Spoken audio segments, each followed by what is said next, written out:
Public Square continues to blossom back into the downtown mecca of Cleveland that it was decades ago. Back in 2016, the city completed a 15-month, $50 million renovation. Half the square was turned into a big grassy area with trees and benches. The other side has a cafe, of course, the Civil War monument, and an ice rink now that turns into a splash pad in the summer. Now, the makeover had a pretty immediate impact here. Real estate developers started buying mostly vacant office buildings and turned them into rental apartments. In 2016, there were just 40 of those apartments immediately surrounding the square, but now there are more than 1,200. And now more businesses are following suit, with Sherwin-Williams opening its global headquarters later this year. Public Square's revival now catching national attention as an example of how to turn around a dying downtown. This morning, News 5's Bryn Caswell live in Public Square for us, following through on the area's progress and what changes residents there still want to see. Good morning, Bryn. Good morning, Mike. So a lot of the old office buildings located downtown have already been converted or are currently being converted into some sort of living situation. But developers I spoke to tell me that was all a part of the plan well before COVID-19 pushed a lot of people out of cities across the country. But there are some quirks residents around Public Square want to see changed. Public Square has come leaps and bounds since the early 2000s, when former Cleveland Mayor Frank Jackson started the push to redevelop the area. 2011 is when the city's Group Plan Commission officially kicked off. 55 Public Square, the Lincoln Building. Fast forward to 2024, as former Chair Anthony Coyne looks around. He's proud of the work accomplished over the last decade. We've created a neighborhood in downtown Cleveland in part because of these public spaces being improved. What's working best in Cleveland's favor is the reconfiguration of multiple old office buildings into apartment living. The neighborhood residential population has grown from below 500 to over 2,300. This is something many dying downtowns from San Francisco to Washington, D.C.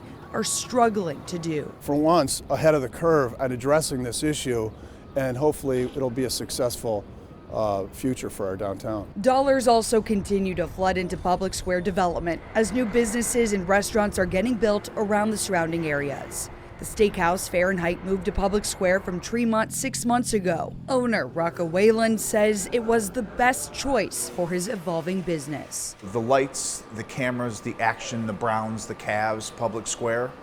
I really felt this corner needed a restaurant space, and I've had my eye on it, and once Sherwin kind of put their last irons in the fire and said we're rolling, we tried to execute a lease as soon as possible. Whalen says owning a restaurant on Public Square has been a childhood dream. And the fact that there's more density, it gives guys like I or me, or like I said, the people of the industry to plant a flag and become one. It's an intermix of office buildings, and I've got law firms and residences in this tower. But again, with Sherwin opening, there's more opportunity for entrepreneurial spirit, for that bodega to open, or that coffee shop, or Tower City to redo and revamp their food courts. As Public Square continues to grow and develop, the biggest gripe residents have is the RTA buses driving through the square. Coyne believes there's technology that can fix the issue if the city allows it. Get rid of these god-awful Jersey barricades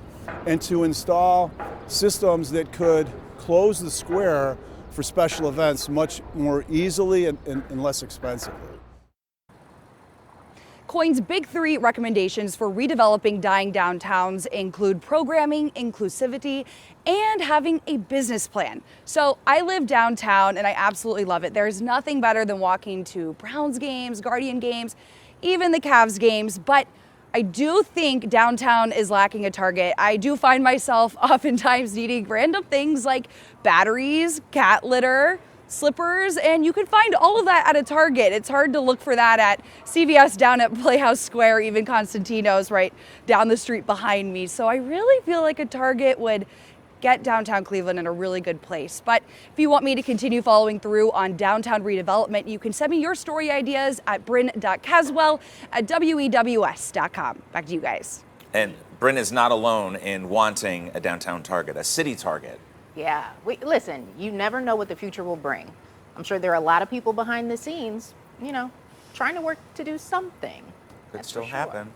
I hope. I'm standing on the corner right here, and what I'm looking at looks like it would be perfect for a Target. But Tiffany, I want to say welcome to GMC, and Mike, don't kill me, but I have not seen A Christmas Story either.